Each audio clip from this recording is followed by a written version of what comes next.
नमस्कार, times of Swaraj में आप सबों का स्वागत है और मैं हूं संतोष सिंह। और आज हम टाइम्स ऑफ स्वराज में बात कर रहे हैं मोदी मॉडल और योगी मॉडल का। जी हाँ, इन दिनों ये मॉडल काफ़ी चर्चा में है। मोदी मॉडल भ्रष्टाचारियों के खिलाफ जो अभियान चल रहा है उसको मोदी मॉडल के रूप में याद किया जा रहा है और कह रहा है कि देखिए किस तरीके से भ्रष्टाचारियों के खिलाफ मोदी कार्रवाई कर रहे हैं और उनके साथ स्वाभाविक तौर पर जन समर्थन भी है। क्या बहुत सही है कि कार्रवाई हो रही है। इसी तरीके से योगी मॉडल की भी चर्चा इन दिनों देश में जमकर हो रही है। कई अपराधी हैं तो ठोक डालो, इनकाउंटर कर दो। अब कई राज्य में तो बीजेपी वाले कहने लगे कि हम आते ही योगी मॉडल लागू करेंगे। तो स्वाभाविक है, जनता का समर्थन है, जनता उत्साहित है कि नहीं ठीक है, कानून जिसने हाथ में लिया उसे ठोक देना है, कोर्ट न्यायालय की कोई ज़रूरत ही नहीं है। तो ये तो एक डेमोक्रेटिक प्रोसेस में इन चीज़ों को समझने की ज़रूरत है। तो ये दो मॉडल है जिस मॉडल पर बड़ी चर्चा हो रही है और पब्लिक भी वाह वाह कर रहा है, तो नेता भी खुश हैं कि चलो मेरा ये मॉडल सक्सेस हो रहा है। क्योंकि चुनाव जीतना ही डेमोक्रेसी में लक्ष्य है कि हम चुनाव जीते, प्रधानमंत्री बने, मुख्यमंत्री बने, विधायक बने, सांसद बने और इसके लिए हमें जो भी करना होगा हम करेंगे। संविधान कानून भी ताक पर रखना पड़े तो रख सकते हैं। लेकिन हमने इसके अलावा भी दो मॉडल को देखा है। वो दो मॉडल क्या है? जब हम छात्र थे, जब दिल्ली यूनिवर्सिटी के जब हम छात्र थे, उस दौर में केपीएस गिल मॉडल चल रहा था। पंजाब में आतंकवाद चरम पर था, डीजीपी थे केपीएस गिल। काफ़ी लोगों के आतंकी कह के मारा गया या आतंकी मारे गए काफ़ी। और पंजाब जैसे राज्यों को केपीएस गिल ने कहीं यूँ कहीं सैंत कर रख दिया। जितना केपीएस गिल ने किया है योगी मॉडल में वो कुछ नहीं है जो केपीएस गिल मॉडल में हुआ था। लेकिन उसी दौर में याद है कि हमसे सिर्फ एक बैच ऊपर एक लड़की पढ़ती थी, उसके पिताजी सीनियर आईपीएस अधिकारी थे और एक दिन यूँ ही पता चला कि उनके पिताजी ट्रेन से कट गए। बड़ी बबीला मचा कि भाई एक सीनियर आईपीएस अधिकारी ट्रेन में क्यों कट गया। तब इन योगी मॉडल के बारे में हम लोगों को स्टूडेंट के बीच में चर्चा शुरू हुई कि क्या था ये केपीएस गिल मॉडल, जिस वजह से उनके पिता ने सुसाइड कर, डीआईजी थे वहाँ के। तो पता चला कि बहुत सारे पुलिस अधिकारी फेक इनकाउंटर मामले में, मतलब वो आतंकी ही था, उसको पकड़ के घर से लाए और उसको मार दिए, उस मामले में ट्रायल फेस कर रहे हैं। कई लोगों को सजा हो गई है, कई लोग जेल गए हैं।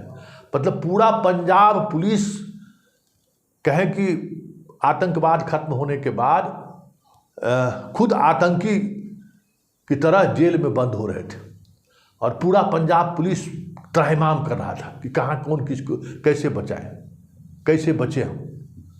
मतलब कि केपीएस गिल मॉडल के सहारे हम आतंकी, वो आतंकी है, चलो उठा लो, उसके पिता को उठा लो, उसके माँ को उठा लो, उसके खानदान में जो है उसको उठा लो, जब तक नहीं आएगा तब तक इस सबको पीटते रहे, पकड़ा गया उसको इनकाउंटर कर दो। हाँ, ये इस प्रोसेस से आतंकी गतिविधियों में जो भी कमी आई हो पंजाब में, लेकिन पूरा पंजाब पुलिस भी क्रिमिनल ही बन गया, मतलब आतंकी ही बन गया। और बाद के दिनों में जब स्थिति बनी तो, क्योंकि भाई स्वभाविक देखिए ये गोली है ना, ये बहुत जिसके हाथ में है वो उसको बहुत कंट्रोल करने की ज़रूरत है।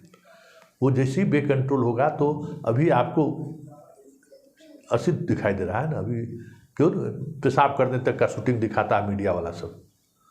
ये समझ नहीं रहा है कि भाई अपने ही पैर पर आप कुल्हाड़ी मार रहे हो। आप जिस डेमोक्रेटिक राइट के सहारे आप टीवी पर दिखाते हो वो राइट को खुद खत्म कर रहे हो, क्योंकि तेरी बारी तो आ चुकी है, तू तो गए काम से। तो ये समझने वाली बात है। तो उस मॉडल को भी हम देखें। उसके बाद जब हम पत्रकार बनने कर बिहार आए तो यहाँ हम सोशल जस्टिस मॉडल देखे। जी हाँ, उस समय लालू जी मुख्यमंत्री थे और जो कुछ भी होता था सब सोशल जस्टिस के सहारे ही होता था। इसी तरीके से पुलिस झूठे मुकदमा में फंसाना, कुछ कर देना, राजनीतिक रूप से अगर कोई बात है तो उस पर एफआईआर दर्ज कर देना, केस को ट्रू कर, मतलब एक अलग तरह का सोशल जस्टिस के सहारे बिहार में कानून का राज चलाया जा रहा था। हमें याद है कि 1 दर्जन से अधिक आईपीएस अधिकारी ऐसे हैं जो एसपी से डीआईजी नहीं बन पाए। 1 दर्जन से अधिक आईएएस अधिकारी हैं जो लालू यादव के शासनकाल में भले वो डीएम और एसपी रहे, उसके बाद इस 20 वर्षों में कहीं नहीं दिखाई दिए आईजी डीआईजी कमिश्नर के रूप में। सोशल जस्टिस के सहारे जो ढोल पीटा जा रहा था ना, वो सारे अधिकारी नप गए। आप सोच के हैरान रह जाएंगे। कई अधिकारी अभी भी हाल के दिनों में रिटायर हुए हैं। और नीतीश के शासनकाल में 2005 के बाद जितने डिप्टी कलेक्टर और डीएसपी बने हैं, उसमें अगर जो यादव है उसकी पोस्टिंग आज तक फील्ड में नहीं हुई है। मतलब 20 साल बेचारा वो कम्पीट करके आया, इसके शासनकाल में अनुमंडल का चेहरा नहीं देख पाया। कई दर्जनों ऐसे अधिकारी हैं जिसको हम जानते हैं। तो इस तरह की चीज़ों से हमें लगता है कि अधिकारी सीख नहीं लेते हैं। जो आज मोदी मॉडल और योगी मॉडल में पीठ थपथपा रहे हैं, उनका हश्र क्या होगा शायद उन्हें पता नहीं है, या पता भी है तो उस जोश में है, जुनून में है, करे हमारे साथ तो प्रधानमंत्री और मुख्यमंत्री हैं। ऐसा नहीं होता है। इतिहास गवाह नहीं है, इतिहास की बात नहीं है, कानून की बात है, संविधान की बात है। कोई प्रधानमंत्री, कोई मुख्यमंत्री, कोई मंत्री जब आप संकट में आ जाएंगे, जब आप गलती आपकी पकड़ा जाएगी, तो आपको नहीं बचा सकता है। समझ गए ना? कुछ चीज़ें अभी हुई हैं जो आपको लग रहा होगा करे चलिए बर्दाश्त उनको प्राप्त था, तो ऐसे लोगों को, अधिकारियों को प्रधानमंत्री और मुख्यमंत्री बचा लेते हैं। लेकिन आप रिटायर हुए हैं, आपका पेंशन रुक जाएगा, कह देते हैं। गलत कर रहे हैं तो आपका पेंशन रुक जाएगा।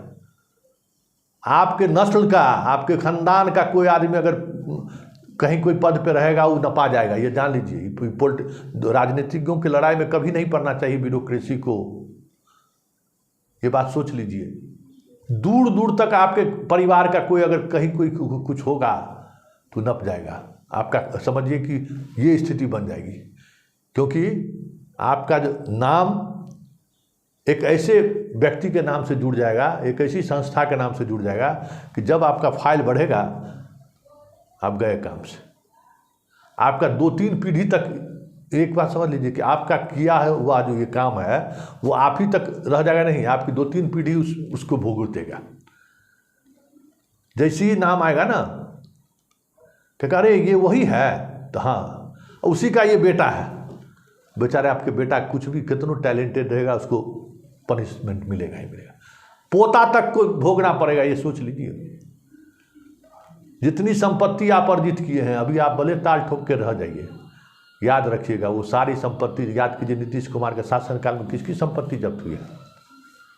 आंकड़ा गौर कर लीजिए, किसके यहाँ छापेमारी हुई। निगरानी जो शुरुआती अभियान चलाए थे, किसके किसके घर पहुंची थी निगरानी की टीम। सोशल जस्टिस के नाम पर जो माल कमाए थे उसी के यहाँ से पहुंची ना, और वो पीढ़ी आज भी भुगत रहा है।